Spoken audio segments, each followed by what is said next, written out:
नमस्कार, star India वनमध्ये आपलं स्वागत आहे। पाहूया आजची प्रमुख माहिती। अतिक्रमण प्रकरणात नगरसेवक रिजवान शेख यांना दिलासा, अपात्रतेचा प्रस्ताव फेटाळला।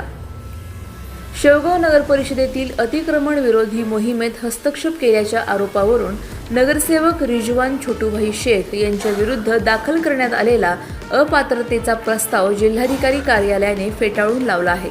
महाराष्ट्र नगरपालिका, नगरपंचायती व औद्योगिक नगरी अधिनियम 1965च्या कलम 44 अंतर्गत करण्यात आलेल्या अर्जावर हा निर्णय देण्यात आला। उपलब्ध आदेशानुसार या प्रकरणात अर्जदार व प्रतिवादी या दोन्ही बाजूंचे लेखी तसेच प्रत्यक्ष युक्तिवाद विचारात घेऊन जिल्हाधिकाऱ्यांनी निर्णय दिला।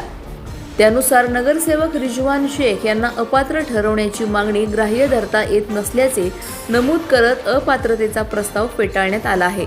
आदेशात संबंधितांना हा निर्णय कळवण्याचे निर्देश देण्यात आले असून खर्चाबाबत कोणताही आदेश देण्यात आलेला नाही। या निर्णयामुळे नगरसेवक रिजवान शेख यांना मोठा दिलासा मिळाला असून त्यांच्या विरुद्ध दाखल करण्यात आलेली अपात्रतेची कारवाई या टप्प्यावर निकाली निघाली आहे। त्यामुळे शेवगाव नगर परिषदेत या निर्णयाची राजकीय वर्तुळात चर्चा सुरू झाली आहे। अधिक माहितीसाठी स्टार इंडिया वन न्यूज पाहत रहा।